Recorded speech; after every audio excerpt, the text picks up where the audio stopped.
नमस्कार प्यारे विद्यार्थियों, स्काई एजुकेयर के ऑनलाइन प्लेटफॉर्म पर आपका हार्दिक स्वागत एवं अभिनंदन। पिछली क्लास में हमने अध्याय 1 प्रारंभ किया था, जिसमें परिभाषाएं, इस एक्ट का नाम क्या है और ये कब लागू हुआ। और इसमें आज आगे की कड़ी में हम लोग परिभाषाओं के बारे में अध्ययन करेंगे, एक एक शब्दों के बारे में। जैसे डेयरी की क्या परिभाषा है, सार्वजनिक मार्ग की क्या परिभाषा है, केवल मार्ग जो है उसकी परिभाषा क्या है, नाली की परिभाषा क्या है। तो ये जो बेसिक जो चीज़ें हैं, उन चीज़ों के बारे में हम एक एक क्लू को बहुत बारीकी से हम चीज़ों को जानेंगे, ताकि जब हम एक्ट को जब हम पढ़ेंगे तो उनमें ये सब अर्थ आपका, आप अगर अर्थ इन शब्दों का अगर अच्छे से आपने समझ रखा तो आपको एक्ट को समझने में बहुत ज़्यादा आपको आसानी उसमें मिलेगी। चलिए अगली कड़ी में आज हम बात करते हैं इसमें।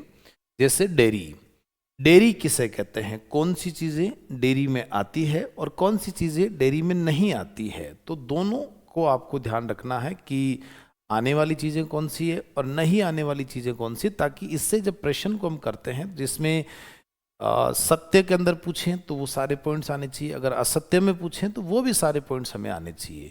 तो डेयरी में देखिए, डेयरी में केवल दूध बेचना ही नहीं है, डेयरी में केवल दूध बेचना ही नहीं है, बल्कि उसका भंडारण करना, स्टोरेज करना और प्रसंस्करण यानी प्रोसेसिंग करना, ये सब शामिल होता है। जैसे मैं आपको एक उदाहरण दूं कि किसी जगह से दूध आया, एक जगह से दूध पैकेट के अंदर पैक हुआ और मैं अपनी दुकान पर उस दूध को बेच रहा हूं। अगर पैकेट माल मेरे पास आया और मैंने उस दूध को आगे ग्राहक को बेच दिया तो वो डेयरी में काउंट नहीं होगा।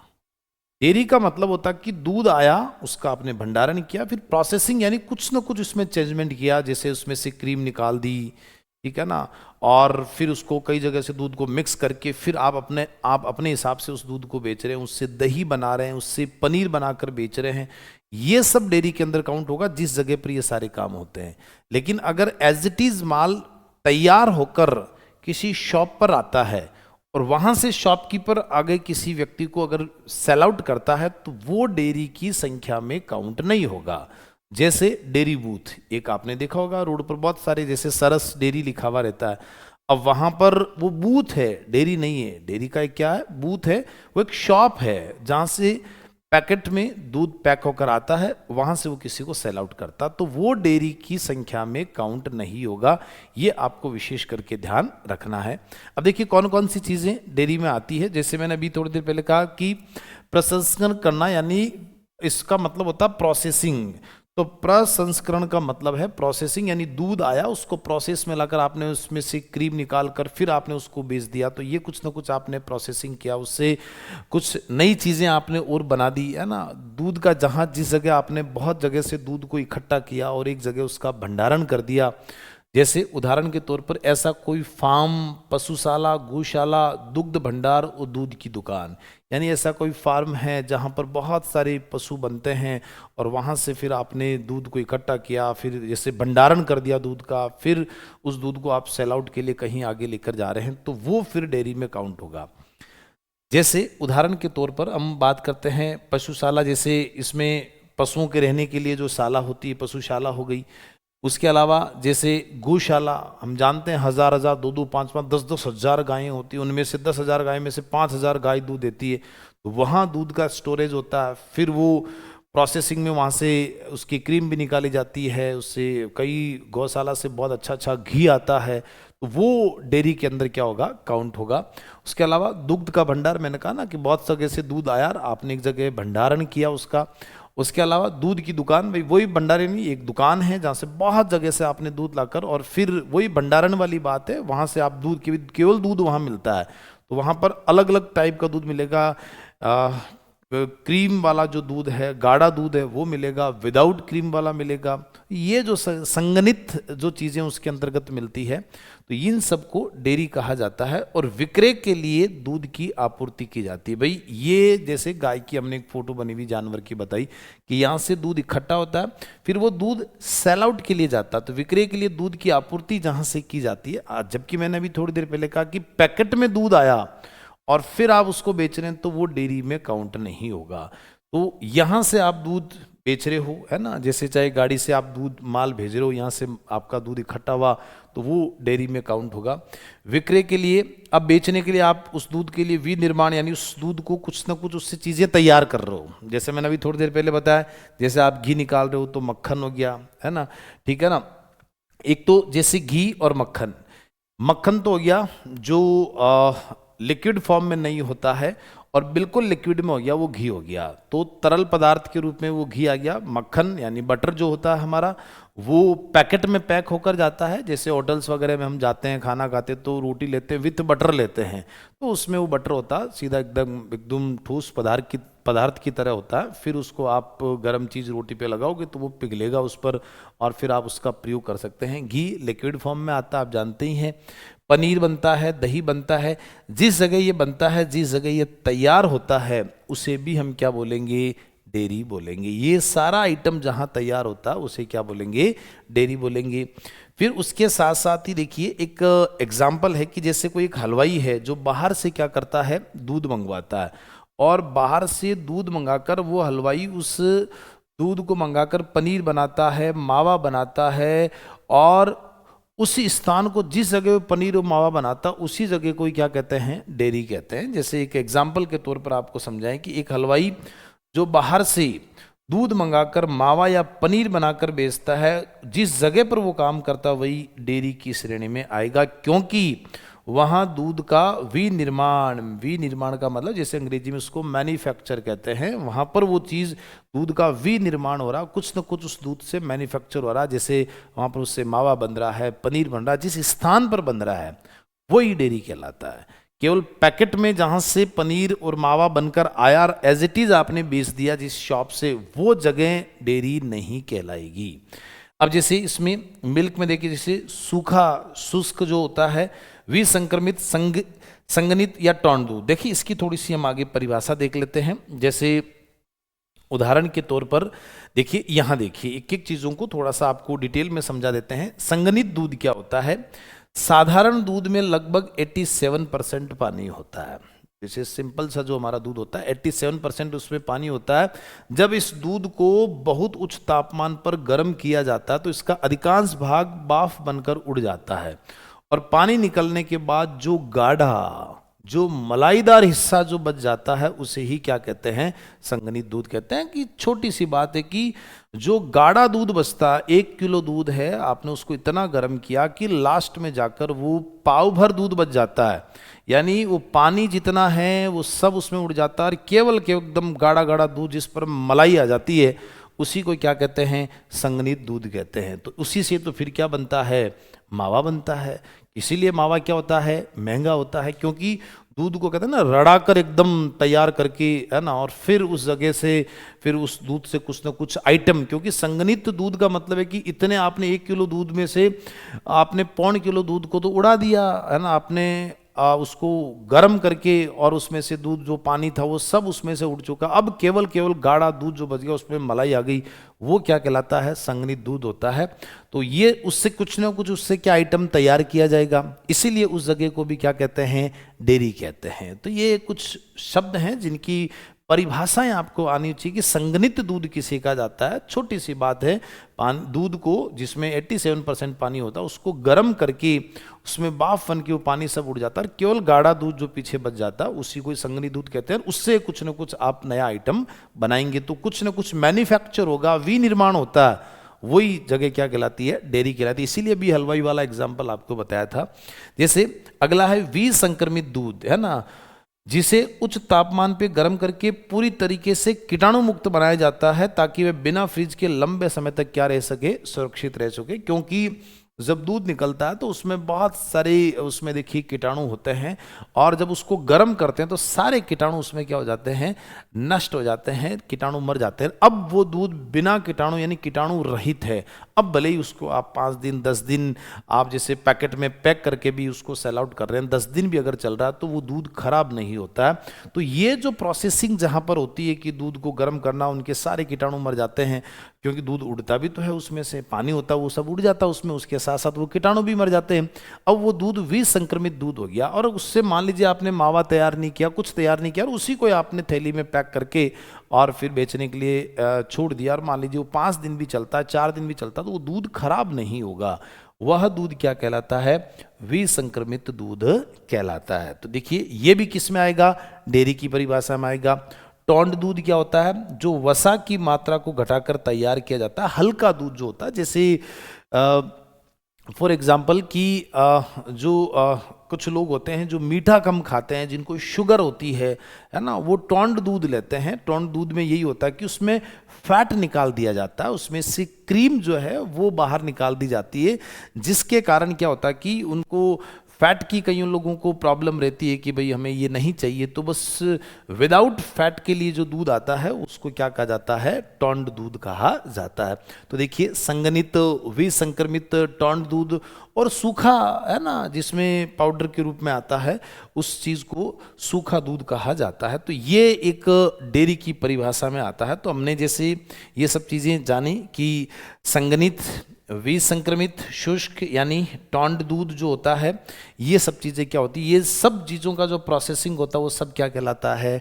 डेयरी कहलाता है। तो सीधी सी बात है कि जिस जगह दूध उत्पन्न हुआ और वहाँ पर उसके साथ कोई ना कोई मैन्युफैक्चर, विनिर्माण हुआ, वो सब चीज़ें क्या कहलाती है? डेयरी कहलाती है। चाहे वो हलवाई की दुकान भी क्यों ना हो, लेकिन ऐसी दुकान चाहे वो कितनी बड़ी है, सीधा प्रोडक्ट तैयार होकर आता है फिर आगे वो सेल आउट करता, तो वो डेयरी की संख्या में काउंट नहीं होगा। अब जैसे मैंने अभी थोड़ी देर पहले बताया, ये तो हो गई जो कौन सी चीज़ें इसमें क्या होती है? शामिल होती है। उसके साथ साथ ही जैसे इस अभी नई वाली बात में पढ़ेंगे, जैसे इसको देखते हैं दूध के सभी स्वरूप में और क्या क्या समाहित होते हैं। जैसे दूध में क्रीम जो है वो दूध का क्या एक हिस्सा है, क्योंकि दूध से ही क्या निकलती है? क्रीम निकलती है। क्रीम युक्त दूध है ना। अब जैसे दूध 2 प्रकार का हो गया, एक तो क्रीम युक्त दूध हो गया, दूसरा क्रीम से निकला हुआ दूध हो गया, है ना, जिसमें फैट निकल जाता है बाहर, ठीक है ना। और संगनित, विसंक्रमित हमने पढ़ लिया। तो ये दूध के, क्योंकि दूध में 2 टाइप, एक तो दूध वो होता है जिसमें क्रीम शामिल होती है, ताज़ा निकला हुआ दूध होता है, उसमें फैट होता है। एक वो दूध जिसमें से क्रीम बाहर निकाल ली जाती है, केवल दूध बच जाता है, तो वो भी दूध में जो क्रीम है अंदर, वो भी दूध में संख्या में काउंट होगा। जिसमें क्रीम नहीं है वो भी दूध की संख्या में क्या होगा?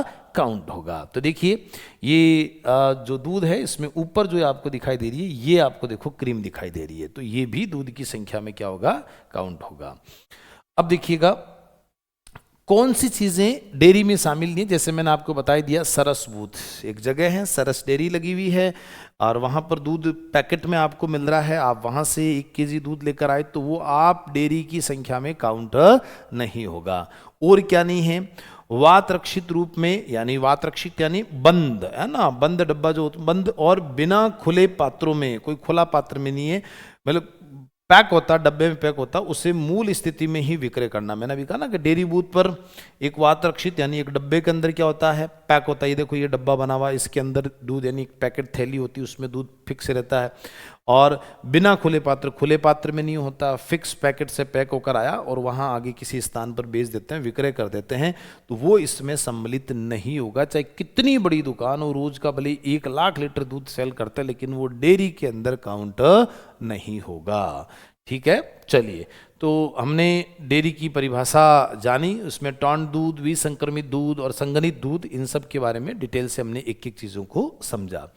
अगला देखिए, अगला क्या है? खतरनाक रोग। कि किन किन को खतरनाक रोग माना जाता है, जिनके ऊपर नगर पालिका जो है वो काम करेगी ताकि इन रोगों से लोगों को बचाया जाए।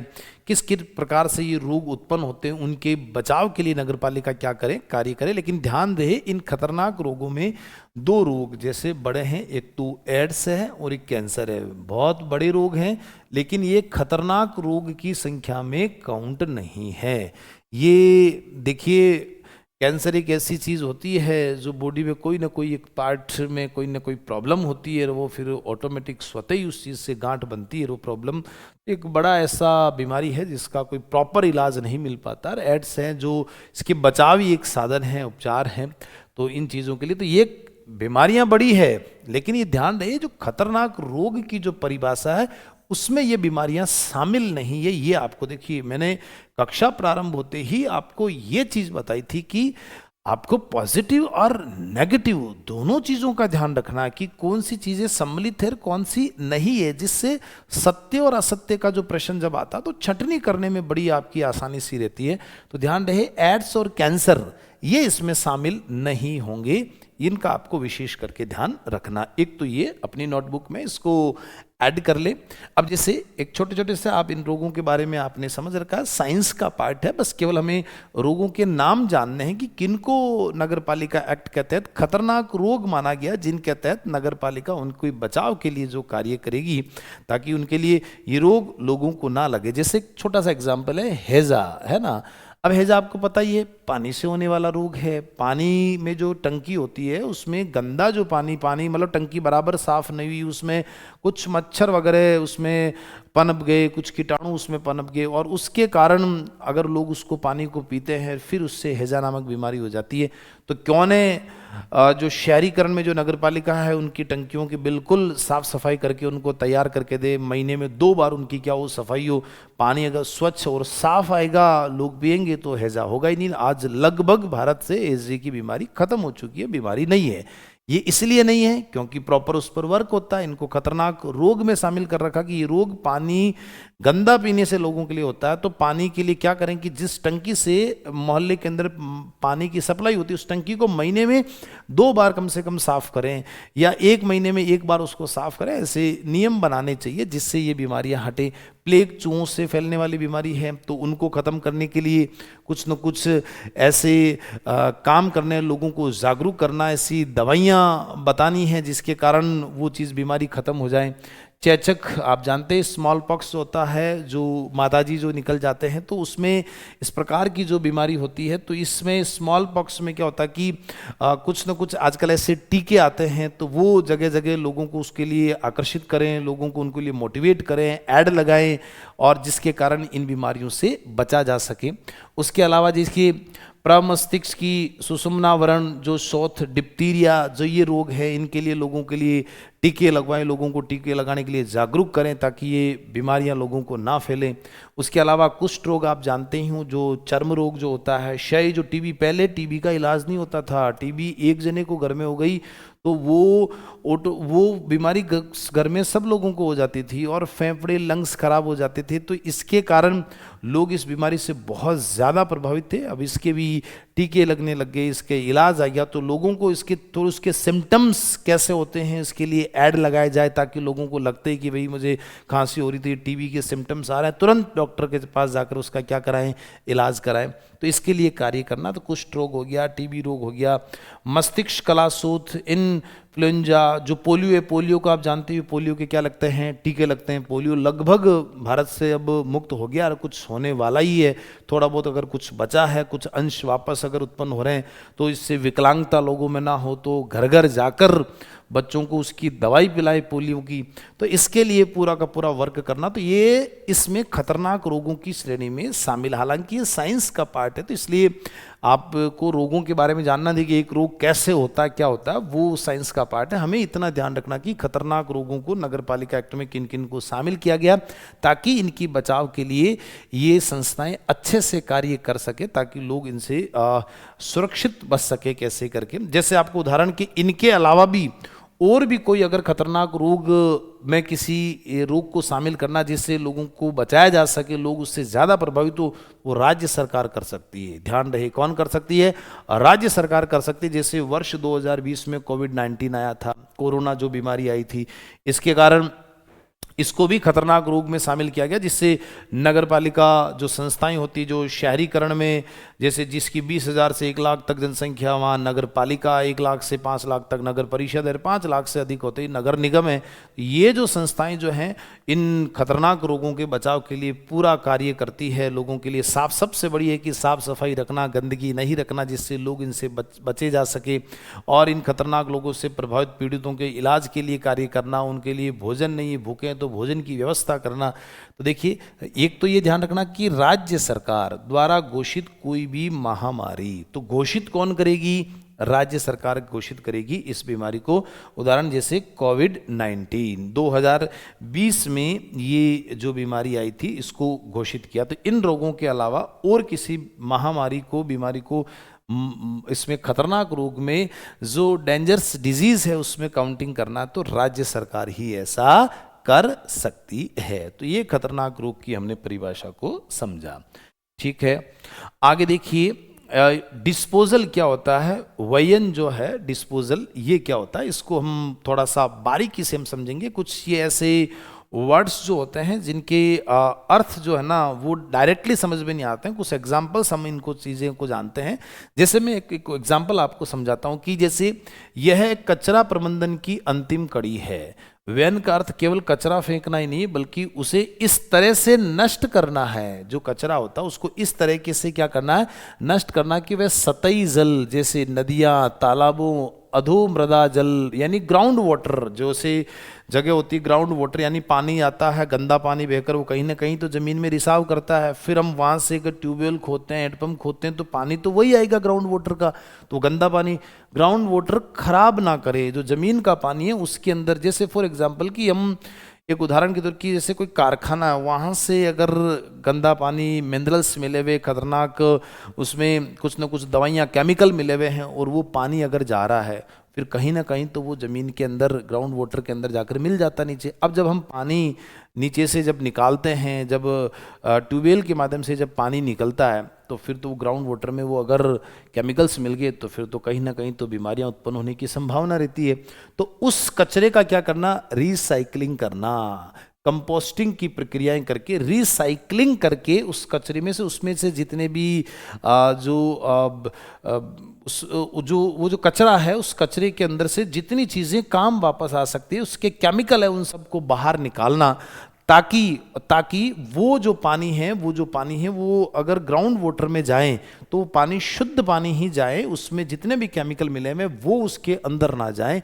इसके लिए जो कार्य किया जाता है उसको वैन कहा जाता है, यानी डिस्पोजल यानी डिस्ट्रॉय करना, नष्ट करना। जैसे भूजल, सतही जल में अभी हमने देखा नदियां और तालाब है ना, उनके अंदर पानी भरा रहता, उसमें तालाब में जाकर कोई नाला मिल गया गंदे पानी का, कोई फैक्ट्रियों का नाला मिल गया, कोई कॉलोनी में से गंदा पानी आ रहा, घर में जैसे वॉशिंग मशीन से कपड़े धोए उसमें जो पाउडर, जो सर्फ हम यूज़ लेते हैं वो भी कहीं ना कहीं केमिकल से बनी हुई होती है। अब वो पानी जब हमने कपड़े धोने के बाद जब वॉशिंग मशीन का पानी जब हमने अपने घर की नाली में डाल दिया, वो नाली आगे जाकर किसी बड़े नाले में मिलती है, वो नाला आगे जाकर किसी ने तालाब में मिल गया, तो कुल मिला के हो तो गया ना गंदा।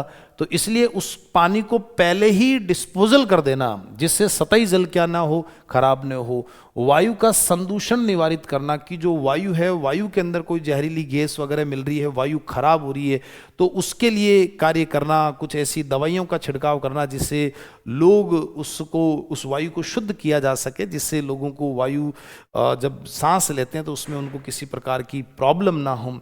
तो वायु को ठीक करना, भूजल को ठीक करना, सतही जल, इनमें कहीं ना कहीं मिलावट ही नहीं जाना। वो जो कचरा होता है वो कहीं ना कहीं गंदगी उत्पन्न करता है, उसको डिस्पोजल कर देना। देखिए सीधी सी बात है, रिसाइकलिंग करना। क्या करना, रिसाइकलिंग करना, ठोस अपशिष्टों का अंतिम व्यन का मतलब डिस्पोजल यानी नष्ट करना। इसका मतलब एक वन वर्ड में अगर मैं बात करूं तो उसको क्या करना, नष्ट करना। नष्ट में कैसे करना है कि उसको रिसाइकलिंग के अंदर करना, जिससे जितनी भी चीजें हैं उसकी खराब चीजें वो सब क्या निकाल ली जाए, बाहर निकाल ली जाए। इसलिए वो सतही जल खराब ना होगी, वायु है ना खराब नहीं होगी। अब जैसे उस कचरे को डायरेक्ट अगर मान लीजिए जला दिया, ठीक है, तो जलाएंगे तो उसमें से जो धुआं निकलेगा वो वायु को खराब करेगा, तो वो वायु संदूषण का निवारण होना चाहिए, है ना। तो इसलिए उसमें से पहले वो सब चीजें रिसाइकलिंग में वो सब चीजें बाहर निकाल ली जाती है, ठीक है। चलिए, तो ये देखिए, ये हमने केवल डिस्पोजल के बारे में हमने जाना कि किसी ठोस अपशिष्ट पदार्थ का अंतिम रूप से नष्ट करना और उसकी रिसाइकलिंग करना, ठीक है ना, वो व्यन कहलाता है यानी डिस्पोजल कहलाता है, ठीक है। अगला देखिए, हम देखते हैं ड्रेन यानी नाली। नाली किसे कहते हैं? देखिए नाली के कई रूप हैं। जैसे मैं उदाहरण के तौर पर आपको बताऊं कि जैसे ये आपका मान लीजिए घर है, ठीक है, ये घर है।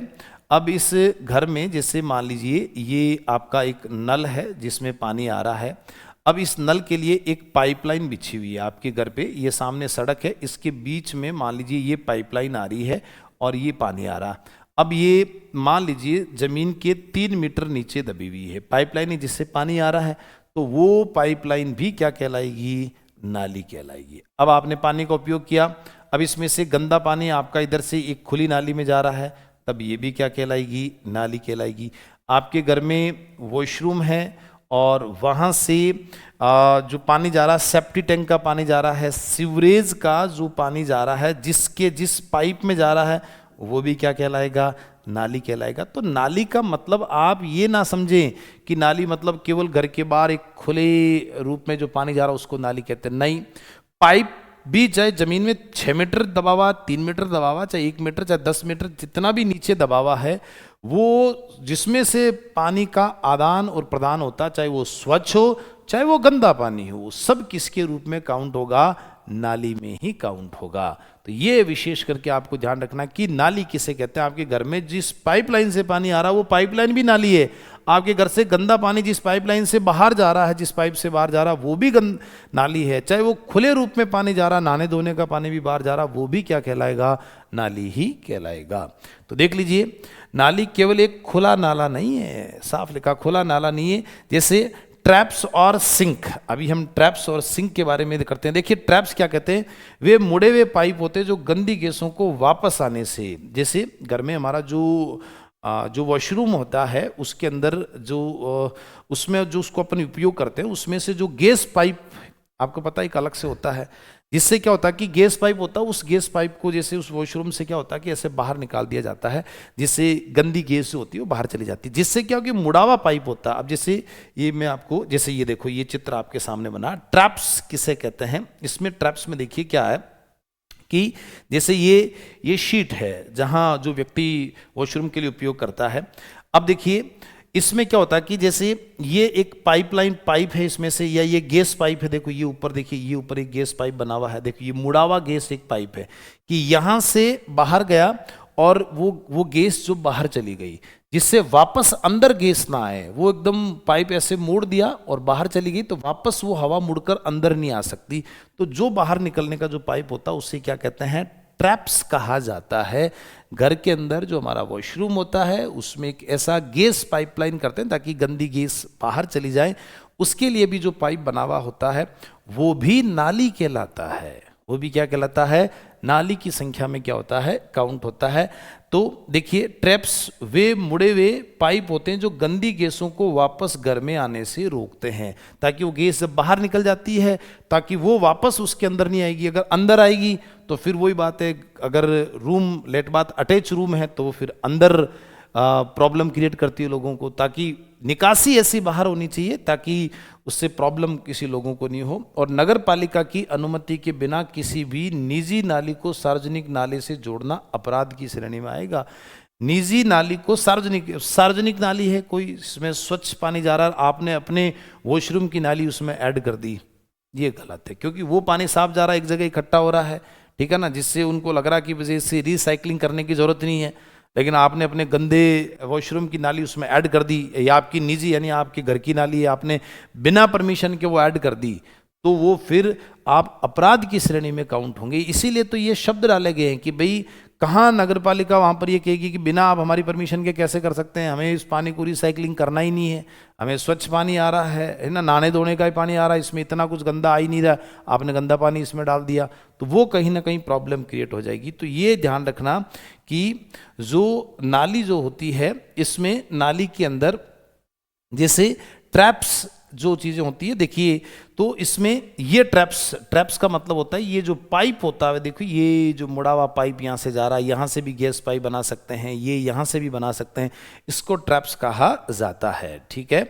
अब देखिए सिंक, जो ये जो जगह होती है उसको सिंक कहा जाता है, जिसके माध्यम से पानी कहाँ जा रहा है, मल कहाँ जा रहा है, नीचे जा रहा है, उसको सिंक कहा जा रहा है, ठीक है ना। उसके अलावा फ्लश टैंक, देखिए ये हो गया, फ्लश टैंक हो गया, ये भी नाली की संख्या में काउंट होगा, क्योंकि पानी तो आ ही रहा ना, यहाँ से कहीं ना कहीं नीचे जा रहा, तो फ्लश टैंक ये नाली हो गया। ये सिंक जिस पर आप बैठ रहे हैं वो नाली के रूप में काउंट हो गया। ट्रैप्स, वो मुड़ा हुआ पाइप हो गया जिससे गैस बाहर जा रही है, वो भी नाली की संख्या में क्या होगा, काउंट हो गया। होज यानी जो वो सेप्टी टैंक होता है, नीचे की तरफ जो सेप्टी टैंक होता है, वो जिसमें मल वगैरह इकट्ठा होता है, तो वो भी क्या होता है, नाली के रूप में काउंटिंग माना जाएगा।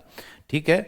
अब देखिए और देखिए क्या है, मल नाली, यानी यहाँ से जो पानी, जो गंदा पानी यहाँ से जिस जगह बाहर जा रहा है उसको मल नाली कह रहे हैं। जो वॉशरूम का जो नाली होती है जिससे गंदा पानी बाहर जाता रहता है, एक बार टैंक बन जाता है, वो भरता रहता है और उसी से एक पाइप होता है बाहर की तरफ जो जाता रहता है पानी, और तो उसको मल नाली कहते हैं। अब पाइप में सब चीज़ें आ जाती है, स्वच्छ पानी वाला पाइप भी है और गंदा पानी जाने वाला भी पाइप। कुल मिला के एक तो मल नाली, एक खुली नाली आपने ऐसे बना दी, ऊपर ऐसे पत्थर वगैरह रख दिए घर के बाहर, आगे जाकर किसी बड़ी नाली में मिल जाती है। एक वो कि आपने पाइप लगा रखा, चाहे वो पानी पीने के पानी के लिए पाइपिंग आ रही है, चाहे वो गंदे पानी के लिए वापस पानी बाहर जा रहा है, सीवरेज वाली में जाकर ऐड हो रहा है, तो उसको पाइप, कुल मिला के पाइप होना चाहिए, चाहे पानी आ रहा है, चाहे जा रहा, चाहे गंदा आ रहा, चाहे स्वच्छ आ रहा, वो सब पानी पाइप के अंदर जो भी पानी आएगा जाएगा वो सब नाली में काउंट होगा। उसके अलावा खाई, जैसे कुछ जगह ऐसी होती है कि गांव के अंदर, जैसे मान लीजिए किसी ने घर बनाया, उसके अपने वॉशरूम बनाया, उसके पास ही कोई बड़ा सेफ्टी टैंक ना बनाकर ऐसे कोई खाई है तो एक से नाली बना दी और उस नाली में से पानी आगे जाकर, और एक खाई होती है ऐसे लंबी सी खेतों की बाड़ होती है, उसके अंदर वो जाकर पानी इकट्ठा हो जाता है, धीरे धीरे ज़मीन में रिस जाता है, तो वो खाई होती है, वो भी किस में होती है, नाली में होती है। जल जो सारणी होती है उसके अंदर वो ये पानी एक जगह नियमित रूप से जहाँ जाता रहता है, चाहे वो बारिश का पानी जा रहा है ना, तो उसको क्या कहते हैं, जल सारणी कहा जाता है। ये सब किसके रूप में काउंटिंग होते हैं, नाली के रूप में क्या होते हैं, काउंट होते हैं। तो ये इस परिभाषा को आपको विशेष करके ध्यान रखना है। ठीक है, चलिए अगला देखिए, अग्निशमन संपत्ति क्या होता है। अग्निशमन के अंदर बेसिकली समन का मतलब ये होता है आग बुझाना, शांत करना। जब जो आग, जो अग्नि जब लग जाती है तो उसको शमन यानी उस आग को बुझाने के लिए जो चीज़ें काम ली जाती है, जिस जगह से ये काम होता है, उसको अग्निशमन संपत्ति कहा जाता है। जिसमें देखिए अग्निशमन संपत्ति में क्या क्या चीज़ें आती है, तो देखिए शमन का मतलब है आग बुझाना, और उसके लिए जो संपत्ति काम आती है, जैसे दमकल कर्मी जिसे कहते हैं, दमकल जिसे कहते हैं, जो गाड़ियां होती है उसको दमकल। जैसे पहली बात तो जिस जगह दमकल के लोग कर्मचारी जिस जगह बैठते हैं, जैसे यहाँ लिखा हुआ है कि भूमिया और भवन, जो भवन बने हुए हैं, जो जिस जगह पर वो ऑफिस बना हुआ है वो भवन अग्निशमन संपत्ति में काउंट हो गया। ठीक है ना। और जो भवन है, जो जमीन है, वो भी अग्निशमन संपत्ति में क्या हो गया, काउंट हो गया। तो दमकल के केंद्रों के रूप में प्रयुक्त भूमिया और भवन, ये सब किस में काउंट होंगे, अग्निशमन संपत्ति में क्या होंगे, काउंट होंगे। एक तो ये ध्यान रखना, लेकिन ध्यान रहे विशेष करके आपको ये ध्यान रखना है कि जो दमकल कर्मी हो गया, जैसे मान लीजिए मैं हूँ, मैं दमकल कर्मी के अंदर मान लीजिए ड्राइवर हूँ और आग बुझाने वाली गाड़ी के अंदर ड्राइवर के रूप में काम कर रहा हूँ, तो जो कार्मिक हो गया वो उस अग्निशमन संपत्ति का हिस्सा नहीं है। यह विशेष करके ध्यान रखना कि इसमें ये कार्मिक शामिल नहीं होगा, वहां पर यही सबसे महत्वपूर्ण चीज है। बाकी उस व्यक्ति ने जो वर्दी, जैसे मैं ड्राइवर हूं, मैंने वर्दी पहन रखी है, मेरे जहां कोई अफसर है उसमें उसके स्टार लगे हुए हैं, चाहे फीते हैं चाहे वर्दी हैं, वो सब अग्निशमन संपत्ति में काउंट हो गया, क्योंकि मैं तो ड्राइवर हूं, मैं तो कार्मिक। अब मुझे जो विभाग ने वर्दी दी है, जो स्टार मुझे दिए हैं, फीते मुझे दिए हैं, वो सब इस संपत्ति में क्या होंगे, काउंट होंगे। तो दमकल केंद्रों में भूमिया और भवन। फिर देखिए उसका जो इंजन होता है, जैसे ये इंजन जिसके माध्यम से क्या होता है कि वो आग बुझाने के अंदर काम आता, बड़ी एक मोटर होती है जिसको उपस्कर औजार, जो ये इंजन जो होते हैं उसके लिए काम, उपस्कर का मतलब यहाँ पर ये हो गया कि जो पाइप होता है उसके दौरान जो उसमें काम लेने वाली जो वस्तुएं जो होती है, जिसके माध्यम से पानी का प्रेशर जो फेंका जाता है, वो हो गया। औजार जो नट पाने जो होते हैं उनको खोलने करने में वो काम आते हैं। हाइड्रेटर का मतलब होता है, जैसे कई बार क्या होता है कि जैसे फॉर एग्जाम्पल कि ये कोई एक एरिया है, ठीक है ना। और इस एरिया में जैसे मान लीजिए ये फैक्ट्रियां वगैरह ऐसे मान लीजिए लगी हुई है, लगता है कि नगर पालिका को कि यहाँ बहुत ज़्यादा काम होता तो कहीं ना कहीं आग लगने की संभावना ज़्यादा रहती है।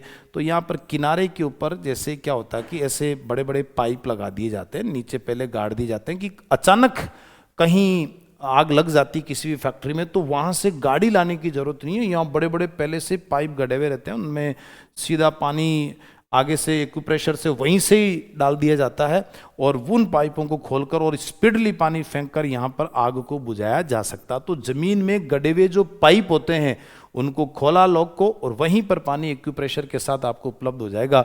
उसको हाइड्रेटर कहा जाता है। क्या कहा जाता है? हाइड्रेटर कहा जाता है कि ये रोड के किनारे किनारे यहाँ पर पाइप बिछा हुआ है, उसमें ऐसे जगह जगह एंगल लगा दिए, उनके मुंह खोल दिए ताकि तुरंत इस जगह पर हुआ तो यहाँ का लॉक खोला और यहाँ से पाइप ऐड किया आगे छोटा सा और वहाँ पर आप आसपास में आग बुझा सकते हैं। तो बार बार 20 गाड़ियाँ लाने की जरूरत नहीं। अगर वो गाड़ी अग्निशमन की गाड़ी आ गई और इस पाइप से सीधा उस गाड़ी के अंदर मोटर एक्यूप्रेशर जोड़ दिया और सीधा पानी मिल गया और आग को बुझाया जा सकता। तो ये जो रोड किनारे पाइप गाड़ दिए जाते हैं ताकि पानी तुरंत उपलब्ध हो जाए, ऐसी जगह जहाँ आग लगने की संभावनाएं ज़्यादा होती है तो उस जगह पर उसको हाइड्रेटर कहा जाता है। क्या कहा जाता है? हाइड्रेटर कहा जाता है।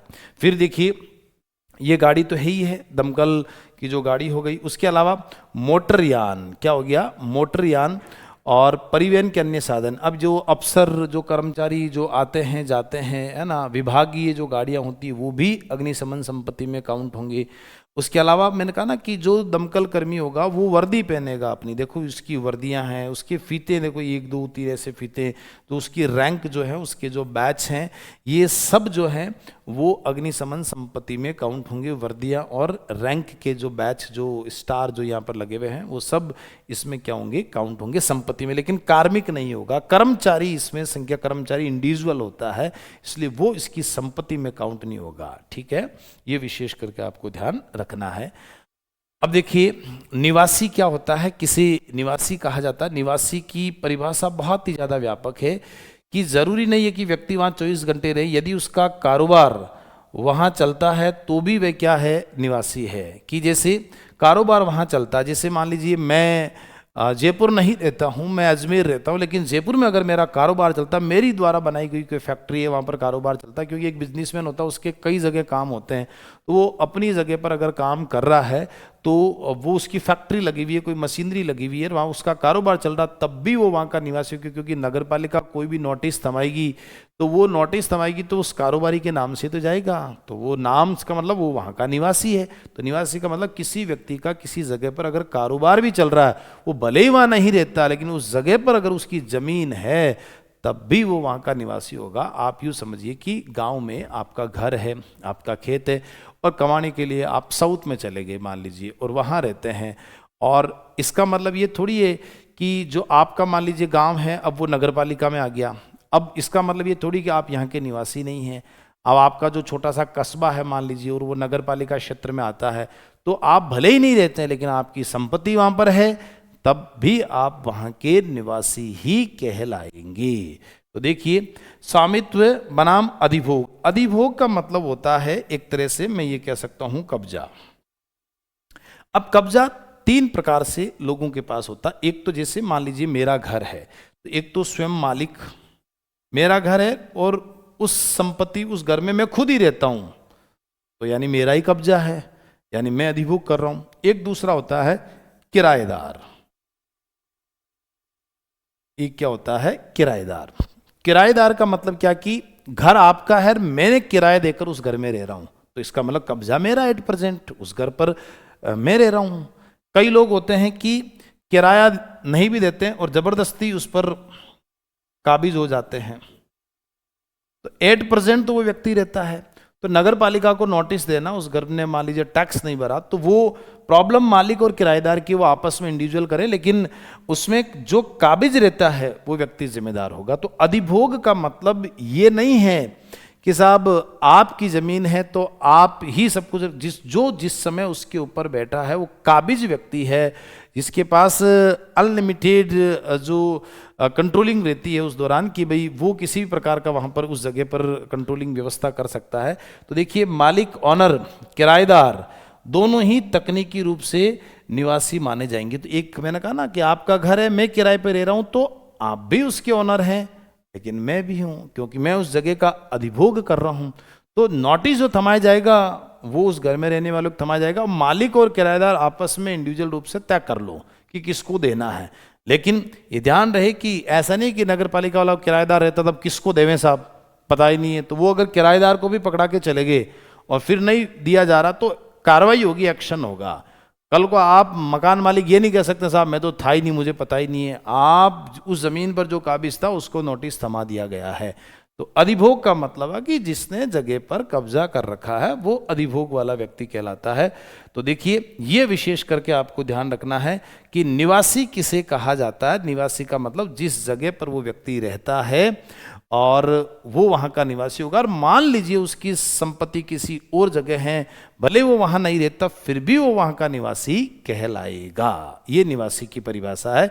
ये विशेष करके इसका मतलब ये कतई मत समझना कि जो जहाँ रहता वो वहीं का ही निवासी होगा, ऐसा नहीं है। ठीक है, चलिए आगे देखिए बासा क्या होता है। बासा बेसिकली देखिए जो होटलों के अलावा जो रेन बसेरे, सराय, जो सराय यानी ऐसी जगह रेन बसेरे जहाँ लोग रहते हैं, जो रात्रि विश्राम करते हैं, जो गरीब तबके के जो लोग होते हैं, नगर पालिकाएं बनाती रेन बसेरे। भिखारी वगैरह जो रोड पर सोते हैं उनके लिए ठहरने की, सर्दियों के अंदर रात को सड़क पर सोते थे, आप रेन बसेरों पर सोइए, ऐसी जगह बना दी।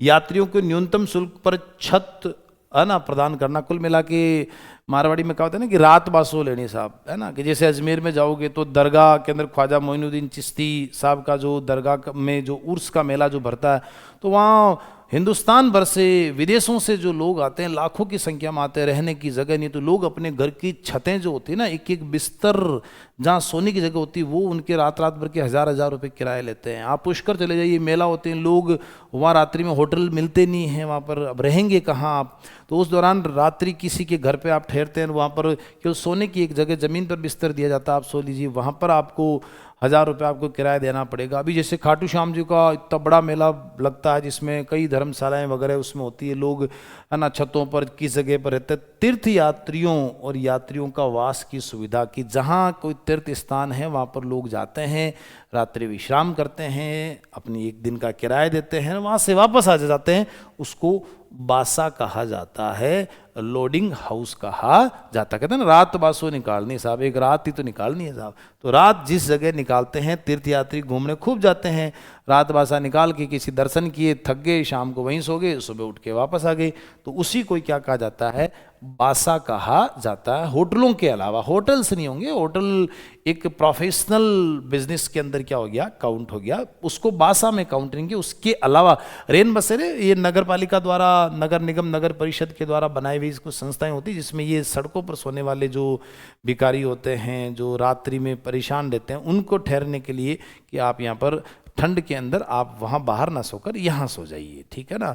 तो वो जो सराय यानी ऐसी जगह होती है जहाँ पर ठहरने की क्या होती है, व्यवस्था होती है, ठीक है।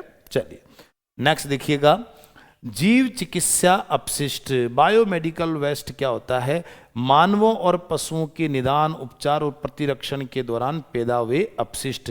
यानी जैसे हमारा जो शरीर है, मानवों और पशुओं के निदान यानी उनके कोई ना कोई ऐसी बीमारी है, जैसे शरीर है, पेट में मान लीजिए गांठ हो गई, अब डॉक्टर ने ऑपरेट करके उस गांठ को निकाला, तो देखिए मानवों का निदान यानी उसका उपचार जब कर रहे हैं, तो अब वो गांठ निकाली, तो वो जैव चिकित्सा का अपशिष्ट एक बायोमेडिकल में एक वेस्ट पदार्थ हो गया। अब उसका भी रिसाइकलिंग करके उसको वेस्ट करना है, नष्ट करना है, ऐसे डायरेक्टली नहीं करना वरना उससे रोग उत्पन्न हो जाएंगे। तो ये जैव चिकित्सा का अपशिष्ट है, ठीक है ना। तो देखिए ये लिखा ना, उपचार और प्रतिरक्षण यानी व्यक्ति की एंटीबॉडी बनाने के लिए, प्रतिरक्षण करने के लिए जो पैदा हुए, जो भी शरीर से कुछ न कुछ, पशुओं के अंदर कोई ऐसा रोग हो गया जहाँ से उसके शरीर से कुछ चीज़ को निकाला बाहर, अब वो किसी चीज़, वो पार्ट, वो गांठ जो हो गई, मान लीजिए भैंसों के, गायों के कई बार इतनी बड़ी बड़ी गांठें हो जाती है, डॉक्टर है ना ऑपरेट करके उनको बाहर निकाल देते हैं, तो वो जो व्यक्तियों को होती है, तो उसको ऐसा थोड़ी कि फेंक दिया जाएगा, वो कई और बीमारियां उत्पन्न कर देगा। तो उसको वेस्ट करना है, रिसाइकलिंग करके वेस्ट करना, तो उसको जैव चिकित्सा अपशिष्ट कहा जाता है। उन अपशिष्ट पदार्थों का भी ध्यान रखना। जैसे आप हॉस्पिटल में जाओगे तो वहाँ पर जैसे एक काली बाल्टी होती है ना, उस काली बाल्टी में जैसे हॉस्पिटल में सिरिंज होती है, उस सिरिंज को डॉक्टर ने जब यूज़ किया, जैसे कंपाउंडर ने यूज़ किया, उस करने के बाद जैसे उसको उस सुई को उसमें डाल दिया, तो वो रिसाइकलिंग करना उसका। उसमें नगर पालिका की गाड़ियाँ आती है और वो जो कचरा होता है उसको अलग अलग, पीले बाल्टी का अलग, काली बाल्टी का अलग, नीली बाल्टी का अलग, उन सब कचरे को ले जाते हैं, उसको वापस रिसाइकलिंग में काम लिया जाता है। तो ये बायोमेडिकल में अपशिष्ट पदार्थ हो गया कि वेस्ट पदार्थ हो गया, उसको नगर पालिका ले जाती है, तो उसको जीव चिकित्सा अपशिष्ट कहा जाता है। देखो ये सबसे खतरनाक कचरा होता है, क्योंकि आपने मान ली गांठ निकाली फेंक दी, उससे हजारों रोग उत्पन्न हो गए लोगों के। तो ये सबसे खतरनाक कचरा, इसका ध्यान रखना पड़ता है। जैसे जानवरों के अंगों को जो है ना, और अनुसंधान प्रयोगशालाओं में रिसर्च लैब से निकले कचरे को भी शामिल किया जाता है। इसका प्रबंधन बायोमेडिकल वेस्ट रूल्स के तहत अलग से किया जाता है। तो एक अलग से बायोमेडिकल रूल्स बना हुआ है, उसके तहत इसका वापस मैनेजमेंट किया जाता है, रिसाइकलिंग किया जाता है। तो प्रयोगशालाओं में भी बहुत सारे, जैसे कोविड-19 हुआ था तो कहते हैं ना, चीन की प्रयोगशाला से निकला था बाहर, है ना, तो उसमें चीन में जो प्रयोगशाला में जो भी एक्सपेरिमेंट किए गए, वहाँ से कोई ना कोई कीटाणु बाहर निकला और इसने दुनिया के अंदर क्या फैला दी, महामारी फैला दी। तो ये कहीं ना कहीं महामारियां ना फैले, खतरनाक रोग, अभी हम पिछली स्लाइड में देख रहे थे, परिभाषा में पढ़ रहे थे, खतरनाक रोग की जो श्रेणी वाले जो रोग है, कहीं वहाँ आकर राज्य सरकार को कहीं खतरनाक संक्रामक रोग घोषित ना करना पड़े, इसके लिए पहले से ही ये सब चीज़ें का ध्यान रखा जाए। वो गाड़ी आती है, उन सब चीज़ों को लेके जाती है और उनका वापस रिसाइकलिंग करना ये कार्य होता है। उसको जैव चिकित्सा अपशिष्ट, जो चिकित्सा जो ऑपरेट के माध्यम से, जीव चिकित्सा के अंदर जो ऑपरेट के माध्यम से चीज़ों को बाहर निकाल दिया जाता है, जो वेस्ट हो जाती है, उनका ठीक से ध्यान रखना। देखना, अनुसंधान क्रियाकलापों या जीव पदार्थों से उत्पादन, जो भी रिसर्च किया है, क्रियाकलाप किए हैं, उनसे जो भी जीव पदार्थ जो उत्पादन हुए, वहाँ से चीज़ें जो बाहर निकली है, उन सब को वापस रिसाइकलिंग करना, ये खतरनाक कचरा होता है। ठीक है, चलिए नेक्स्ट देखिएगा, नगर पालिका ठोस अपशिष्ट। देखिए इसको देख लेते हैं क्या है। इसमें सम्मिलित हैं उपचारित जीव चिकित्सा अपशिष्ट, जैसे इसमें घर, ऑफिस, बाजारों का सारा कचरा क्या है शामिल करते हैं। दुकान के बाहर से सुबह सुबह जाते हैं लोग, झाड़ू निकालते, कचरा निकालते, अपनी दुकान से कचरा निकालते हैं। घर के, ऑफिस, बाजारों से सारा कचरा शामिल है। इसे बायोमेडिकल वेस्ट या उपचारित कर दिया जाता है, और बायोमेडिकल में ये वेस्ट में आ गया, और इसे ऑटोक्लेव या कीटाणु शोधन, तभी उसे नगर पालिका कचरे में मिलाया जा सकता है। बिना उपचारित कचरा इसमें शामिल करना दंडनीय है। यानी ऐसा कचरा, बायोमेडिकल वेस्ट को उपचारित कर दिया जाता है। अब देखिए इसका मतलब यहाँ पर यह है कि घर, ऑफिस, बाजारों से जो भी कचरा निकला, कई बार कुछ गंदी चीज़ें वहाँ से, घरों से बाहर निकाल दी जाती है और फेंक दी जाती है, तो बायोमेडिकल की दृष्टि में वो क्या चीज़ हो गई, वेस्ट हो गई। अब उसको उपचारित कर दिया जाता है, जिससे कीटाणु शोधन, उससे कीटाणु जितने भी होते हैं वो सारे मर जाने चाहिए, उसे नगरपालिका कचरे में मिलाया जा सकता है। और उपचारित कचरा इसमें, बिना उपचारित कचरा इसमें शामिल करना क्या है, दंडनीय अपराध है। बिना उपचार के डायरेक्ट उस कचरे को उसमें सीधा डाल दिया तो उससे कई बीमारियां फैलने की क्या रहती है, संभावना रहती है। तो उस कचरे को पहले रिसाइकलिंग करके, उसका उपचार करके, फिर ही उसको कचरे की श्रेणी के अंदर लाकर ढेर करके जलाया जाता। उससे पहले ऐसे नहीं किया जा सकता। तो जैसे इसमें लिखा ना कि उपचारित यानी जैव चिकित्सा अपशिष्ट। अब देखिए जैव चिकित्सा अपशिष्ट है, इसका देखिए इसमें क्या क्या चीज़ आती है, वाणिज्यिक और आवासीय ठोस अपशिष्ट, यानी जो फैक्ट्रियाँ होती है उनसे बहुत सारे जो गंदगी, कचरा जो बाहर निकलता है, उससे आवासीय ठोस, है ना, जो कचरा आता है, वो अपशिष्ट आता है, उसको वेस्ट किया जाना चाहिए। अब उसमें से वही सेम ही चीज़ें रिसाइकलिंग करना है और फिर उसको कचरे की श्रेणी में शामिल करना। डायरेक्ट बिना रिसाइकलिंग करे अगर उसको शामिल कर दिया तो वो कहीं ना कहीं दंडनीय अपराध है। पता ही नहीं रहता है, आपकी फैक्ट्री में से कोई गंदा कचरा निकला, कोई घर में से ऐसा कोई गंदा कचरा है और आपने बाहर जाकर कचरे के ढेर में शामिल कर दिया, तो वो उसमें कहीं ना कहीं ऐसे कीटाणु होते हैं, वो कहीं ना कहीं बीमारी उत्पन्न करने की संभावना रहती है, तो वो दंडनीय अपराध माना जाएगा। जिसमें साफ लिखा कि ये इसमें वर्जित है उस कचरे में शामिल करना औद्योगिक परिसंकट में अपशिष्ट, बिना उपचारित जीव चिकित्सा अपशिष्ट, यानी उद्योग फैक्ट्रियों से जैसे ये धुआं वगैरह जो ये निकल रहा है ना, ये इसमें अपवर्जित माना जाएगा, ये इसमें काउंटिंग में नहीं आएगा। बिना उपचारित यानी उस कचरे को बिना जीव चिकित्सा वेस्ट किए और आपने उसको कचरे के ढेर में शामिल कर दिया चिकित्सा के माध्यम से, यानी कुल मिला के उसकी रिसाइकलिंग जब तक नहीं करी और उस कचरे में शामिल कर दिया तो कहीं ना कहीं वो एक गलत माना जाएगा। वही बात थी जो ऊपर यहाँ पर लिखी हुई है, ठीक है। अब जैसे औद्योगिक वाला आप समझ गए होंगे, औद्योगिक यानी जो फैक्ट्रियां जो लगी हुई होती है उसमें जो औद्योगिक परिसंकट में अपशिष्ट यानी इसमें से धुआं, तो ऐसे इसकी परमिशन नहीं मिल सकती। जैसे ताजमहल है, ताजमहल के 60 किलोमीटर के दायरे में इस प्रकार का कोई औद्योगिक चीजें नहीं लगा सकता जिसके कारण उसकी सफेदी खराब हो, है ना। जहाँ लोगों के बीमारियां होने की, जैसे वायु के अंदर वो जहरीला धुआं जो बाहर जाता है वायु में मिलता है, जहाँ आबादी ज़्यादा रहती है वहाँ पर ऐसी चीज़ें नहीं लग सकती। अगर लगती नगर पालिका उनके लाइसेंस नहीं दे सकती। अगर आप ऐसा करते हैं तो कानूनन दंडनीय अपराध माना जाएगा कि जिससे लोगों का स्वास्थ्य खराब होने की क्या रहती है, संभावना रहती है। अब देखिए गर्णोत्पादक पदार्थ क्या होते हैं, ऑफेंसिव मैटर, जैसे रसोई का कचरा, अस्तबल, अस्तबल होता घोड़ों के जो ठहरने की जो जगह होती है जहाँ घोड़े बांधे जाते हैं, जहाँ घोड़े रहते हैं उसको अस्तबल कहा जाता है। उनसे जो उनकी लीद निकलती है, जो कचरा होता है गंदा, है ना, जैसे गाय का जो गोबर हो गया, ये जो सब हैं ये घरणोत्पादक पदार्थ हैं जिनके बाहर घरों के बाहर पड़े रहने से, है ना, जिसे सुघृणा मतलब कि जैसे सूंघने से, जैसे हमारे वायु के साथ वो गंदी चीज़ अगर हमारे नाक में सांस में आती है तो हमें शारीरिक रूप से क्या होती है, प्रॉब्लम होती है। तो ऐसा कचरा जैसे केले के छिलके आपने बारिश के समय बाहर फेंक दिए, अब वो एकदम बारिश के साथ, है ना, कोई लोग गिरने की डर रहता, सड़क के ऊपर बाइक चलेगी उस पर फिसलने का डर रहता है।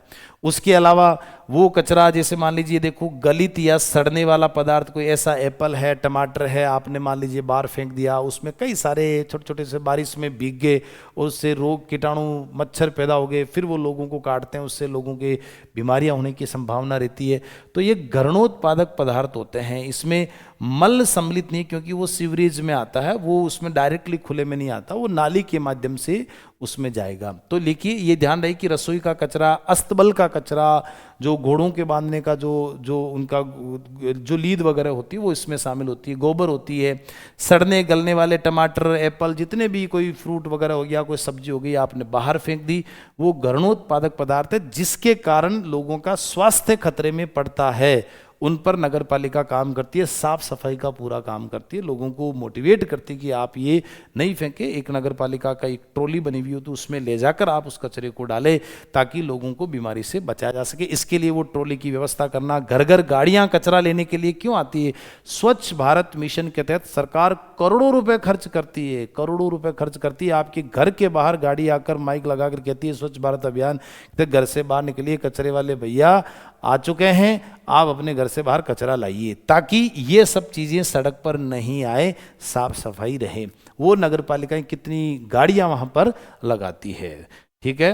अब जैसे कूड़ा करकट, कूड़े करकट में क्या आती है, धूल, राख, टूटी ईंटें, चूना, कांच, जी जितने भी, ये कूड़ा करकट में काउंट होगा। कूड़ा करकट किसे बोलेंगे, जैसे इन पदार्थों को परिभाषाएं जाननी है आपको भी, इनको क्या बोलेंगे एक्ट में, घरणोत्पादक पदार्थ। तो आपके तुरंत दिमाग में आना चाहिए, अच्छा रसोई का कचरा हो गया, अस्तबल का कचरा हो गया, गोबर अगर पड़ा रहता है, उसके अलावा सड़े गले जो पदार्थ होते हैं उन सबको क्या बोलेंगे, घरणोत्पादक पदार्थ बोलेंगे। ठीक उसे कूड़ा करकट, अब उसकी कोई तो किससे बोलेंगे कूड़ा करकट, कूड़ा करकट में जैसे धूल, है ना, मिट्टी पड़ी है, आपने मकान बनाया, थोड़ी सी बजरी बच गई, वो रोड पर पड़ी है, है ना, राख, जैसे जो कोई लोग घरों में चूल्हे वगैरह बनाते हैं उनसे जो राख निकली, रोटी बनाई चूल्हे से, वो राख को आपने सड़क पर फेंक दिया। उसके अलावा और भी कोई ऐसी काम करते हैं जिससे राख निकलती है, जैसे लकड़ी जलाने से, है ना, कुछ मकान बनाया, टूटी सी ईंटें टूट गई 150 आपने यूं रोड पर पटक दी, इससे लोगों को चलने करने में दिक्कत आती है। ये चूना, कांच, है ना, आपने लगाया, कोई फैक्ट्री है, ग्लास की फैक्ट्री है ना, कांच है, टूट गया, आपने बाहर फेंक दिया, घर में कोई कांच टूट गया, आपने बाहर, ये सब कूड़े करकट में होता। तो नगर पालिका का काम है इस कूड़े करकट को पूरे को इकट्ठा करना, ताकि ये आम जनजीवन को अस्त व्यस्त ना करें। तो ये कूड़े करकट की संख्या में काउंट होंगे इन चीज़ों को, टूटी हुई ईंटें, कांच, चूना, धूल, राख, इन सब को कूड़ा करकट कहा जाएगा। रसोई का कचरा हो गया, अस्तबल का कचरा हो गया, गोबर हो गया, गलित व सड़ने वाले जो भी पदार्थ हो गए, वो सब घरणोत्पादक पदार्थ की संख्या में क्या होंगे, काउंट होंगे। अगला क्या है, अगला इसमें है मल। मल क्या होता है देखिए, विष्टा जो गंदा पदार्थ है मनुष्य द्वारा उत्सर्जित किया जाता है। शौचालय के अंदर जो मूल कूपों, जो उसके अंदर जो मल कूप जो होते हैं उसके अंदर जो पाइप होता है उसके माध्यम से, जैसे हमने वैसे बात कर ली थी कि जो जिस पाइप से जाएगा उसको नाली कहेंगे, तो उसमें से उसमें जो मल जाता है के अंतर वस्तु है, तो मल कूप यानी उस पाइप में जो भी वस्तु जाती है, जो मनुष्य द्वारा उत्सर्जित गंदा पदार्थ वो बाहर जाता है, उस सबको मल कहा जाता है। और वो उसके लिए देखिए ये व्यवस्था है कि घर में ये सब टॉयलेट की आपकी व्यवस्था होनी चाहिए, ये पाइप के माध्यम से ही बाहर जाना चाहिए, ये इस प्रकार से बाहर नहीं आना चाहिए जिससे लोगों को बीमारियां लगे, रोग फैले, ऐसा नहीं होना चाहिए। इन सबको मल कहा जाएगा, इनके लिए नगर पालिका क्या करेगी, व्यवस्था करेगी। उसके अलावा देखिए इसमें कुछ चीज़ें और रह गई कि जैसे ये तो हो गया हमारा कूड़ा करकट में जो घरणोत्पादक पदार्थ नहीं है, अच्छा ये तो हम बात कर चुके हैं। ये जितनी भी चीज़ें ये घरणोत्पादक पदार्थ वाली चीज़ें इसमें, ये वाली देखो ये भी कचरा है, ये भी कचरा है, ये वाली चीज़ें इसमें कूड़ा करकट में, जैसे एप्पल है, केले का छिलका, वो कूड़ा करकट में शामिल नहीं होगा। ये छोटी छोटी बातें ध्यान रखनी है आपको कि एप्पल है, खारा सड़ी हुई है, मान लीजिए टमाटर सड़ा हुआ है, भिंडी सड़ी हुई है, ये बाहर पड़ा तो ये आप कहते हैं ना कूड़ा करकट कचरा पड़ा, तो वो नहीं, वो घरणोत्पादक पदार्थ में शामिल होंगे। बस कूड़े करकट में तो यही चीजें शामिल होगी, तो ये विशेष करके आपको ध्यान रखना है। ठीक है, अब देखिए न्यूसेंस क्या होता है, इसकी परिभाषा हम जानते हैं।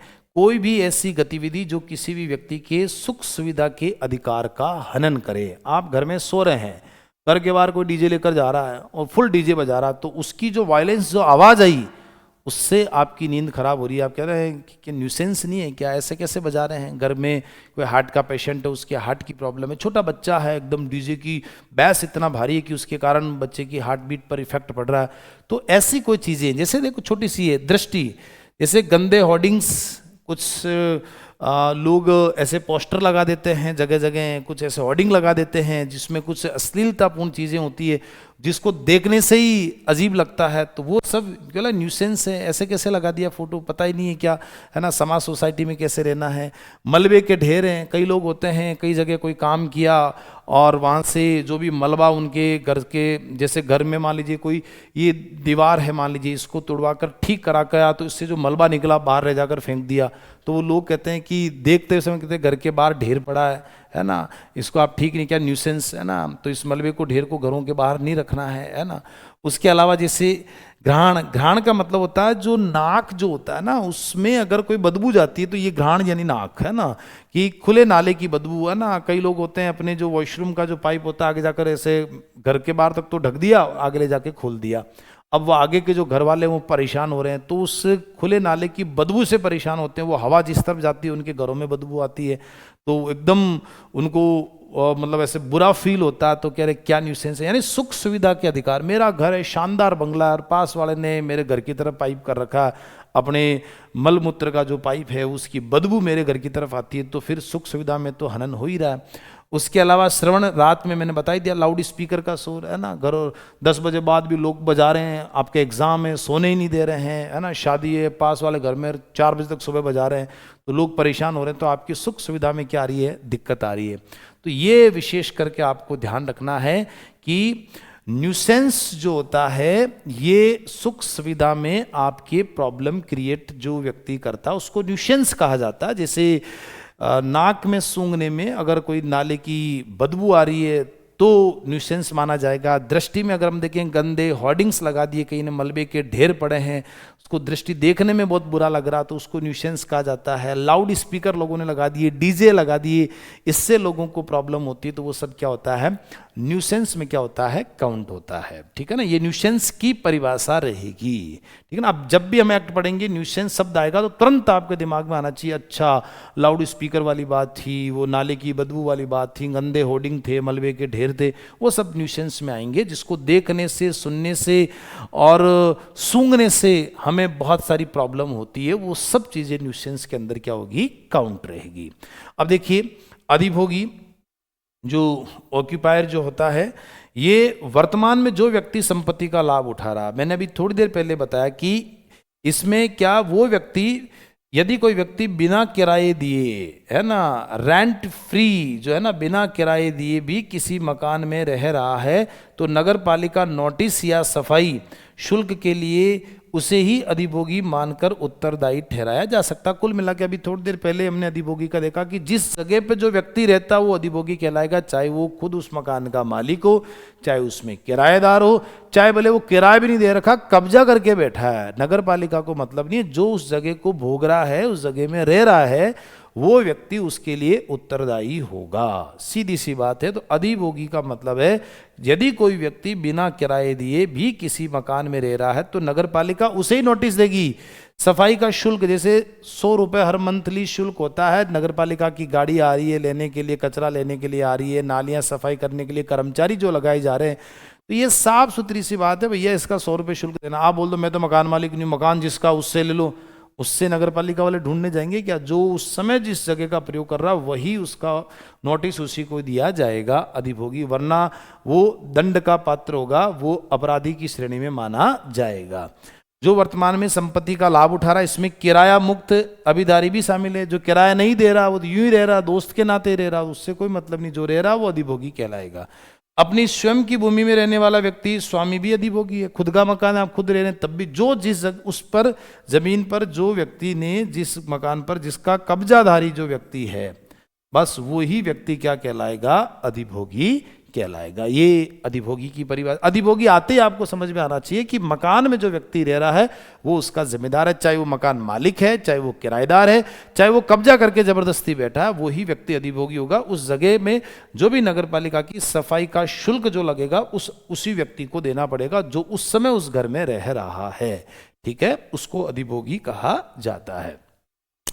अगला देखिए, सार्वजनिक मार्ग क्या है? वे मार्ग जो सार्वजनिक उपयोग के लिए समर्पित है, अर्थात वे 12 मासी रास्ते जो मौसम और ऋतु के अनुसार नहीं बदलते हैं। चाहे कितना ही पानी आ जाए, कुछ भी हो जाए, लेकिन वो रास्ता आम लोगों के जाने के लिए है, तो उसको सार्वजनिक मार्ग, एक तो होता मार्ग, एक होता सार्वजनिक मार्ग।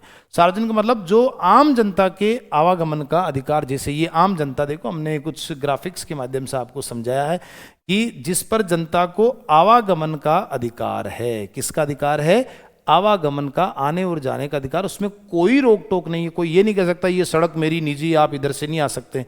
बहुत जगह ऐसे होती है, कई कॉलोनियाँ होती है, बन जाती है, उसमें 100 घर हैं, उसमें कॉलोनी के बाहर गेट लगा दिया जाता है, एक गार्ड बैठा दिया जाता है।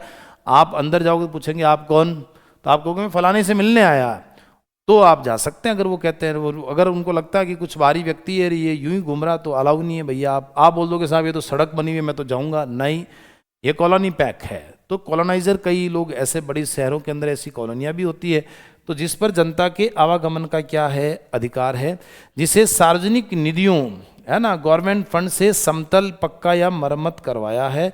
सार्वजनिक निधियां जिसमें मैं ये कह सकता हूँ जैसे MLA, MP LAD, member of parliament LAD, local area development, MLA जो होता है ये लेड जो है ना, member of legislative assembly, local area development, जो ये होता है। तो जैसे MP जो सांसद होता है उसको भी 5 करोड़ रुपए सालाना विकास के लिए मिलते हैं। विधायक जो MLA होता है उसको भी सालाना 5 करोड़ रुपए विकास के लिए जो मिलते हैं। ये जो विकास के लिए जो पैसा मिलता है MP LAD, MLA LAD, 5 crore रुपया MP को मिलता है, 5 करोड़ रुपया विकास। वहाँ से अगर कोई पैसा आया तो वो उसके अंदर मरम्मत करवाया जा रहा है, तो वो भी इस सार्वजनिक मार्ग की परिभाषा में शामिल होगा। जो इस अधिनियम के अधीन सार्वजनिक मार्ग हो, है ना, इस एक्ट के तहत जिनको सार्वजनिक मार्ग की श्रेणी में, कि ये रोड तो सार्वजनिक मार्ग में है, इसमें कोई भी आ जा सकता है, तो उसमें इस अधिनियम के तहत भी उसको घोषित कर रखा है, तो वो भी सार्वजनिक मार्ग माना जाएगा। ठीक है, चलिए नेक्स्ट देखिएगा। केवल मार्ग स्ट्रीट किसे कहते हैं? मैंने अभी देखिए बताया, ये जैसे कॉलोनी है, अंदर जैसे मान लीजिए ये कॉलोनी है, ठीक है, और इस कॉलोनी में ये गेट लग गया या आपने गार्ड बैठा दिया, अब वो आपको अंदर नहीं जाने देगा कि साहब ये तो निजी है। तो मार्ग में कई बार क्या होता है कि स्थायी भी होते हैं अथवा अस्थायी पहुंच भी होती है। स्थायी का मतलब ये हो गया कि ऐसे डायरेक्टली आपको कोई जाने नहीं देगा, है ना। तो उसमें देखिए सड़क, पुल, पैदल मार्ग, गली, अहाता, अहाता मतलब छोटे छोटे से जो रास्ते होते हैं, जैसे ये मेन रास्ता होता है, उससे इधर से खेतों में जाने का या कहीं जगह जाने का, छोटी सी गलियां होती है, पगडंडियां होती है, उनको अहाता इसमें कहा जाता है। देखिए क्या क्या, कोई भी निजी गली, देखिए ये रास्ता चल रहा है, यहाँ से देखो बहुत सारे रास्ते फट रहे हैं। निजी गली यानी जहाँ से लोग गुजरते हैं वह मार्ग कहलाता है। इस मार्ग के किनारे के बरामदे और सीढ़ियों को भी शामिल किया था। मार्ग के किनारे अगर कोई बरामदा है, कोई छोटी मोटी सीढ़ियाँ हैं, सीढ़ियों के माध्यम से भी तो लोग जाते हैं ना, किसी जगह मान लो कोई मंदिर जाना तो ऊपर सीढ़ी चढ़ रहे हैं, तो वो भी किसमें है? मार्ग में काउंट, वो सार्वजनिक मार्ग में नहीं, मार्ग है। और ताकि नगर पालिका अतिक्रमण पर नियंत्रण रख सके कि भाई ये मार्ग है, मंदिर जाने का रास्ता, सीधी सी बात है, मंदिर जाने वाले लोग जाएंगे तो उस पर अतिक्रमण लोगों को रोक, क्योंकि लोग क्या करते हैं उस जगहों पर अतिक्रमण कर लेते हैं, मंदिर के आसपास वहाँ दुकानें लगा के बैठते। कई बार आते हैं नगर पालिका गाड़ियाँ दुकानों को तोड़ देती, भाई इतनी तो रोड है जाने की, मंदिर जाने की, आपने तो रोड पर ही अतिक्रमण कर लिया सामान बेचने के लिए। तो नगर पालिका अतिक्रमण पर नियंत्रण रख सके, क्योंकि मंदिर जाने की सीढ़ियाँ हैं, ठीक है ना, कोई बरामदे बने हुए, वहाँ लोगों के बरामदे के लिए जगह छोड़ी हुई है और लोगों ने वहाँ पर बरामदा बनाकर दुकान खोल के वहाँ पर व्यवस्था कर ली, अपनी सामान बेच रहे हैं, तो वो मार्ग में काउंट होगा कि लोग यहाँ बरामदे में बैठेंगे, ठहरेंगे, फिर आगे जाएंगे। तो ये इसको मार्ग कहा जाता है। क्या कहा जाता है? मार्ग कहा जाता है, जिसमें जनता स्थायी अथवा जनता की अस्थायी पहुंच होती है। कई बार निजी होता, नहीं जाने देंगे, और कई बार मंदिर वगैरह होते हैं तो स्थायी रास्ता आप जा सकते हैं, मार्ग है। तो निजी कॉलोनी है तो अस्थायी पहुंच आपको नहीं जाने देंगे, तो नहीं जाने देंगे अगर आपकी कोई पहचान नहीं है। स्थायी में कोई मंदिर मस्जिद कहीं जाना है तो वो रास्ता आपको मिल जाएगा।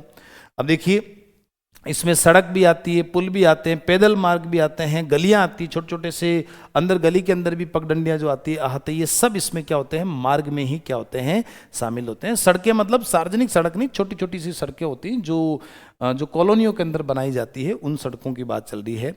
उसके अलावा देखो उसमें क्या है, मार्ग पर दोनों ओर स्थित नालियां, जो नालियां जो होती है वो भी मार्ग में कहलाती है ना। मार्ग के दोनों तरफ जो नालियां होती है तो वो खुली खुली नालियां, जैसे बड़ा मार्ग बना हुआ है उस पर जो बड़ी नाली बनी हुई है उसको भी इसमें मार्ग के दोनों स्थित और नालियां, और प्रत्येक खाली जगह जो किसी सार्वजनिक स्थान तक आने जाने के लिए प्रयुक्त होती है। किसी सार्वजनिक स्थान जैसे कोई पार्क है वहां जाने के लिए, आने जाने के लिए प्रयोग होती है, कोई ऐसी खाली जगह पड़ी है, वो भी मार्ग में क्या होगी? काउंट होगी। कि यहाँ से मंदिर दूर है 4 किलोमीटर, शॉर्टकट से रास्ता, खाली जगह, कोई लोग उधर से आ रहे हैं जा रहे हैं, तो वो मार्ग की संख्या में क्या होगा? काउंट होगा। आगे देखिएगा। अब देखिए यान क्या होता है? यान का मतलब, जैसे अंग्रेजी में इसको व्हीकल कहा जाता है। यान का मतलब आप वायुयान ना समझे, यान मतलब जैसे जिसके कुल मिला के देखिए शॉर्ट में देखिए तो एक पहिया होना चाहिए, चाहे वो 2 पहियों की साइकिल हो, चाहे 3 पहियों की साइकिल हो, 4 पहियों की चाहे कार हो, कोई भी हो, पहिएदार प्रत्येक वाहन क्या कहलाएगा?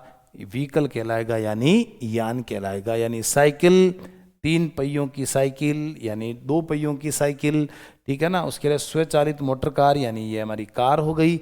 ये सब किस में शामिल होंगी? यान में शामिल होंगे। किस में होंगे? यान में क्या होंगे? शामिल होंगे, ठीक है।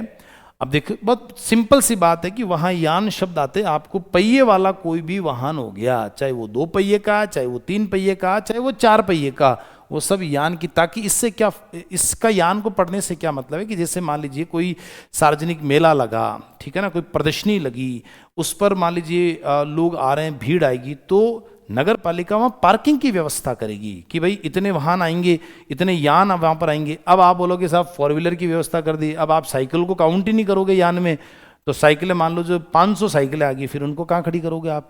व्यवस्था पूरी होनी चाहिए। तो 2 पहियों की हो चाहे 1 पहियों की हो, वो यान में ही क्या होगा? काउंट होगा। जैसे बैलगाड़ी है, अब उसके जो गाड़ी जो पीछे लगी उसके साथ पहिया है, तो वो भी तो स्टॉपेज करने के लिए जगह होनी चाहिए ना। वरना आपने इतना बड़ा मेला प्रदर्शनी का कोई आयोजन कर दिया, वहाँ बहुत सारे लोग आ रहे हैं, तो ये सब चीज़ें लेकर व्यक्ति आ सकते हैं, वो सब यान की दृष्टि में काउंट होंगे, ताकि उनकी पार्किंग की पूर्ण तरीके से व्यवस्था की जा सके। आगे लिखा हुआ है पूर्ण संख्या। ये जैसे हम संसद पढ़ते हैं, जैसे विधानसभा पढ़ते हैं, उसमें कोरम आता गणपूर्ति की टोटल संख्या जो होती है, उसमें कोई भी प्रस्ताव पास करते हैं जिसमें अध्यक्ष सभापति को हटाने का प्रस्ताव होता है, जो भी बहुमत से फैसले लेने का आधार बनता है, कोई भी फैसला उस संस्था में लिया जाता है, वो पूर्ण संख्या का जो भी मेजोरिटी होती है 3-4 की होती है, आधे से ज़्यादा होती है, वो हर प्रोसेस में लिखा हुआ रहता है। तो पहली बात तो संख्या किसको काउंट करेंगे? देखिए सीधी सी बात है कि 3 प्रकार के मेंबर होते हैं। एक होते हैं निर्वाचित मेंबर, एक होते हैं पदेन, और एक होते हैं मनोनीत। मनोनीत में देखिए, जैसे नगर पालिका बोर्ड जो है उसमें राज्य सरकार 6 मनोनीत करती है, नगर परिषद जो बोर्ड है उसमें राज्य सरकार 8 मनोनीत करती है, और नगर निगम जो है उसमें राज्य सरकार 12 क्या करती है? मनोनीत करती है। ये राज्य सरकार में स्वायत्त शासन जो विभाग है, नगरीय स्वायत्त शासन विभाग है, वो इसमें क्या करता है? मनोनीत करता है। तो ये मनोनीत, तो मनोनीत वाले जो मेंबर, अच्छा ये संख्या ध्यान रहे अधिकतम है, ये संख्या क्या है? अधिकतम है, न्यूनतम नहीं है। न्यूनतम की संख्या निर्धारित नहीं है, न्यूनतम निर्धारित नहीं है, न्यूनतम निर्धारित नहीं है। इसका मतलब यहाँ पर क्या हो गया कि सरकार 6 की जगह मान लो 2 ही मनोनीत कर रही है, तो उसमें यह नहीं कि साहब न्यूनतम 2 होने चाहिए, 4 नहीं, 1 करें। कई बार सीटें खाली देती है, कई बार 4 करते हैं, 5 करते हैं। अधिकतम इतने कर सकती है गवर्नमेंट, क्योंकि अधिकतम अगर आंकड़ा नहीं हो तो सरकार तो 100 कर देगी, है ना, अपने कार्यकर्ताओं को, अपनी पार्टी के कार्यकर्ताओं को 60 कर देगी, तो ऐसा नहीं हो सकता। तो न्यूनतम निर्धारित नहीं है, अधिकतम फिक्स है 6, 8 और 12। तो ये ध्यान रहे। तो मनोनीत वाला इस नाम निर्दिष्ट, मनोनीत को शुद्ध ओरिजिनल कॉन्स्टिट्यूशन में इसको नाम निर्दिष्ट बोला गया है, नॉमिनेटेड जिसको अंग्रेजी में जो कहते हैं। और निर्वाचित और पदेन, पदेन में जैसे विधायक जो है ना वो इसके पदेन सदस्य होते हैं संस्थाओं के। तो ये ध्यान रहे कि आपको जो एमएलए जो लोग होते हैं, पदेन का मतलब किसी और पद पर व्यक्ति बैठा है, किसी पद किसी और पर बैठा है, लेकिन इस संस्था का भी वो मेंबर है, तो वो पदेन सदस्य कहलाएगा कि जो उस पद पर, विधायक के पद पर रहेगा, वो व्यक्ति इस संस्था का पदेन सदस्य होगा। तो निर्वाचित यानी जनता द्वारा चुने गए जो पार्षद होते हैं, जो विधायक होते हैं, पदेन सदस्य होते हैं, जो उस पद पर बैठे हैं इस संस्था के मेंबर, वो जो व्यक्ति होते हैं वही मिलाकर इसकी पूर्ण संख्या बनती है। ठीक है ना। मनोनीत वाले इसमें इस संस्था में शामिल होंगे, लेकिन उन्हें वोट देने का, बहुमत में निर्णय लेने का उनको अधिकार नहीं होता, वो अपनी बातें रख सकते हैं, इसलिए मनोनीत पूर्ण संख्या में काउंट नहीं होता। ये विशेष करके आपको ध्यान रखना। गणपूर्ति होती है 1/10, 1/10 होता है कि अगर नहीं होंगे 1/10 तो सदन की बैठक नहीं चलेगी। कोई भी अगर बैठक ला रहे हैं प्रस्ताव पास करने के लिए तो उसमें काउंटिंग नहीं होगी। तो ये विशेष करके आपको ध्यान रखना है, ठीक है ना। इसको पूर्ण संख्या कहा जाता है। चलिए, स्काई एजुकेयर के द्वारा जो आपको पहला जो अध्याय है आज कंप्लीट करा दिया गया है, और आप अपने मोबाइल में स्काई एजुकेयर का ऐप डाउनलोड करें। EORO की भर्ती के लिए बेहतरीन तरीके से आपको एक एक क्लू पर जो चीज़ें समझाई जा रही है। जो अध्याय 1 हमने अभी पढ़ा है वो अध्याय 1 डायरेक्ट सिलेबस में नहीं है, लेकिन आगे के चैप्टर पढ़ने के लिए परिभाषाएं आना बहुत ही ज़रूरी होता है, इसलिए हमने आपको ये चीज़ें समझाई है। और आप अपने मोबाइल में प्ले स्टोर पर जाएं, स्काई एजुकेयर का ऐप डाउनलोड करें, और अधिक जानकारी के लिए हमारे ये नंबर है संस्था के, आप यहाँ पर फ़ोन करके आप कोई भी जानकारी यहाँ पर 24 घंटे 7 दिन आप जानकारी प्राप्त कर सकते हैं। चलिए, बहुत बहुत धन्यवाद, नमस्कार, थैंक यू।